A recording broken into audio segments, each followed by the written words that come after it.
name is Rosalia, and welcome to another commentary on the book Keys to the Ultimate Freedom by Lester Levenson. I invite you to look at the other videos if you haven't done so yet. Session 1. The basic goal and ways to attainment. Okay. It starts here, the search. Everyone is looking for the same thing.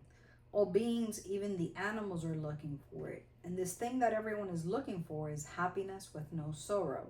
A continuous state of happiness with no taint whatsoever of sorrow. We can call this state of beingness. Why is this the goal? Because imperturbable happiness is our basic nature. And what is imperturbable happiness? Complete and total freedom. The freedom to do or not to do anything and everything. This is our natural state, the state which exists before we encumber it with limitations. If this is so, why then do most of us have this continuous happiness with no sorrow? There's only one reason. We have done away with this happiness by thinking, I am an individual, separate from the all. And in this way, as infinite beings, we have assumed limitation. To make ourselves separate from the all, we must have a means to accomplish this separation. And the means is the mind. We forget our real identity as the infinite beingness.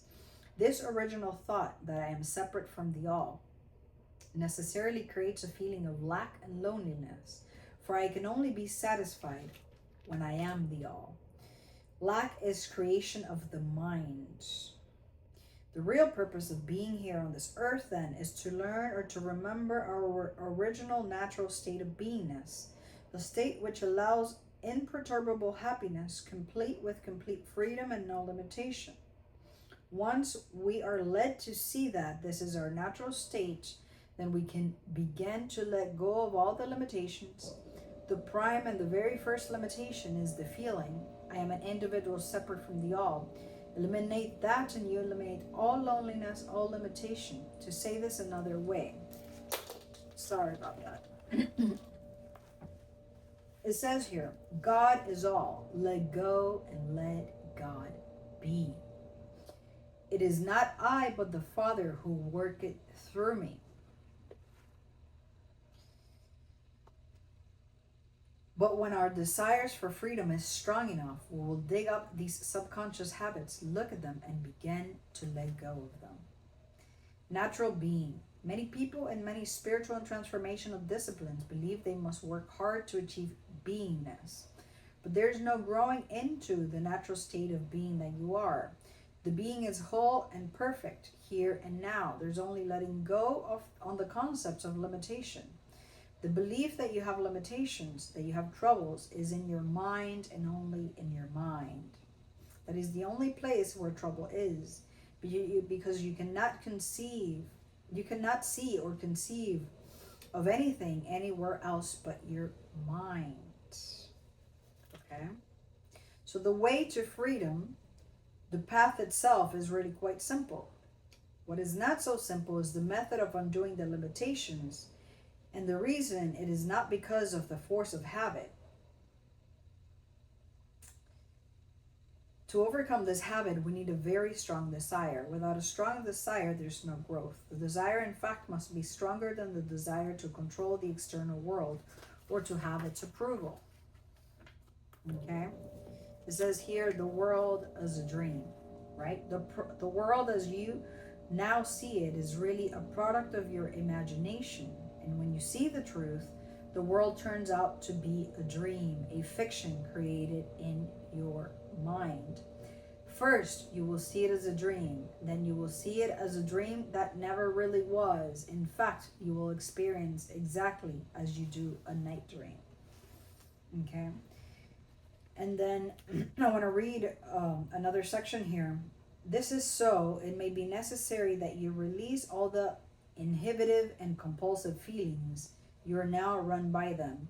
You are now the victim of them. By releasing them, your mind quiets and you become free. Therefore, undo these limiting beliefs and thoughts, quiet the mind, and this infinite being that you are becomes self-obvious to you. then you will see that you never were subjected to that mind, that body. And from that moment on, the mind and body will have no influence upon you. You then determine for the body as you would a puppet, and it has no more effect upon you any more than a puppet would. So the very best method of all method is to quiet the mind by releasing all subconscious feelings, thoughts, all feelings of wanting approval, wanting control, and wanting security. And what is left is the being that you are. The final question that everyone must answer is also simple. What am I? Right? So my question to you is, why not being with the final question? If you could, it would be all good, all wonderful. Right? But there are very few of us who are capable of holding on to what am I? Right? And there's another little piece here I want to read to you, and then I'll do the commentary shortly. Let us now take a look at this apparency called the world. As we have discussed, the world is only our mental creation. It is not external, but is a reality within us, within our mind. It is necessary and good to discover that everything happening to us is caused by our feeling and thinking. Everything that happens to us is created first in our thought. You see, trying to get rid of a problem is holding on to it. Anything we try to get rid of, we're holding in mind and thereby sustaining. So the only way to correct a problem is to let go of it. Don't focus on the problem. Focus only on what you want. From this moment on, if you would only see what you want, that is all you would get. But you hold in mind the things that you don't want. You struggle to eliminate these things you don't want and thereby sustain them. This means that it is necessary to let go of the negative and focus on the positive you want if you want a positive, happy life. There's another little part here. Now, as I've said, the very highest state is simply beingness. And if we could only be, just be, we could see our infinity. We could see that we are the all. We could be in a perfectly satiated, permanent, changeless state. And this state is not a nothingness. It is not a boredom. It is an allness, an everythingness. A total satiation is eternal. And as you come to this experience, you will come to know that you will never, never lose your individuality, the feeling I, as you use it to mean your individuality will never leave you. It expands. What happens as you discover what you are is that you begin to see that others are you, that you are them, and that you and I are one, that there's only one, and that you are now and always have been that one glorious infinite being. And to finish a quote here, it says, if we don't like what's happening to us in the world, all we have to do is change our consciousness and the world out there changes for us. Lester Levenson. All right, let's do the commentary for this section. There's so much to unpack on here, okay? There's a moment, usually due to a loss, an illness, a near-death experience, whatever, a divorce, whatever it may be, that really shakes you, that really pushes you into the dark night of the soul, into collapsing of your identity, your reality, of everything you thought you were, of everything you thought you knew. So it's to be honest, first of all, it's a very humbling experience. That's the very first thing. Second of all, it allows us to ask for help, to look for God, to surrender. Our ego can start to shed and die a little bit more and lose that grip that it has on us. the veil of forgetfulness begins to thin, right? You begin to ask yourself the deeper questions. Who am I? Why am I here? Where is God? Where is the purpose of this? Is this all that exists? Right? So you begin to ask yourself like more existential questions. In there, you go through your hero's journey, right? Down the rabbit hole of whatever path you choose, or you may explore several paths as I did, or whatever. And to be honest, in my personal experience, all roads lead to Rome. Some are bumpier, some are longer, some have more turns, sure. But all roads lead to Rome, lead to oneness, infinite loving awareness, beingness, I am that I am, no separation, beyond duality, beyond a separate self, to the true self, right? And my invitation, really, with anything I share, it's not to convince you of any universal truth. That would be excruciating. And I think there's beauty in exploration of the self, exploration of consciousness, exploration of life in general. So my invitation is to follow your heart, follow your joy, follow your excitement, follow your own path until you become the path itself. There's a little something I wrote in regards to the path. I'm going to see if I can add it on here, whether it's text on screen or in the description.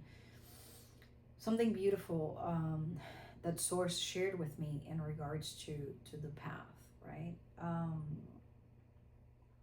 Another thing, you begin, once you've walked, you've explored, you've dabbled a bit, you begin to see through the veil, right? And you begin to see the world as a dream, right?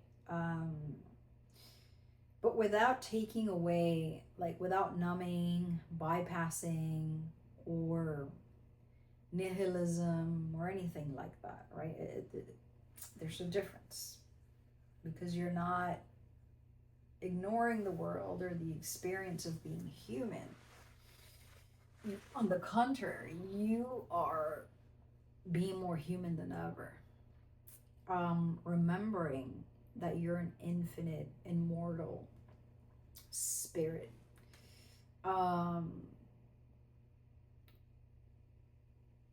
You're more interconnected with everything. You feel everything deeper. There's nowhere to go, no one to be, no seeker, no witness, no nothing. You're transcending so many things, right? So many roles and perceptions. But it's something, in my personal opinion, even though we are one, this relationship with God, to me, must be so intimate, must be experienced at your core, within your cells, within your breath, within your mind, within everything that you do, from the moment you wake up in the morning to the moment you go to sleep, even in dream time, right? That search for your beingness, for ultimate freedom, happiness, joy, bliss, that which is your natural state. Once that becomes your priority, you want nothing else but to merge with Source, which is your true beingness, right?